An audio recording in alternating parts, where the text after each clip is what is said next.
Dawa ya biashara ndio ile sasa.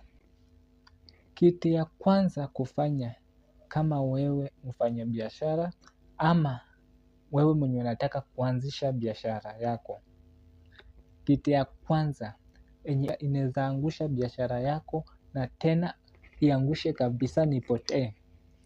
Moja, kufikiria nani ananiroga.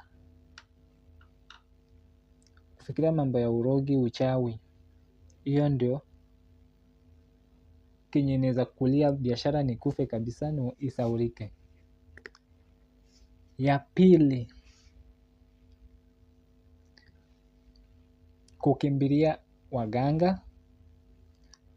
Jua mganga pia ako biashara kama wewe venye uko biashara, umeanzisha biashara yako. Ndio venye mganga pia ako. Ukienda kwake, huyo mganga atakukaribisha kama customer wake.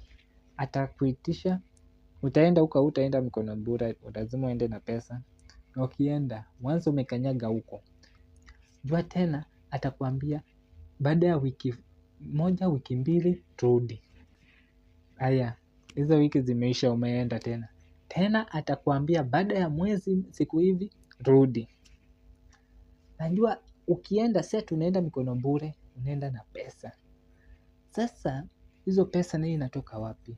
Si ulianzisha biashara? Si unaenda uko na hustle, una pesa zenye umetengeneza zote, unaenda unapea mganga. Unarudi una hustle, unampelekea. Jua unaumia. Siri ya biashara.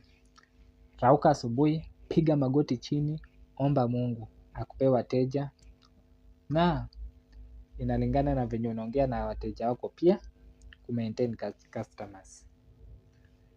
Hiyo tu ndio siri ya biashara. Alafu na kutoa mambo ya urogi kwa akili yako. Nani ananiroga, madawa, nini. Toa kwa mawazo yako.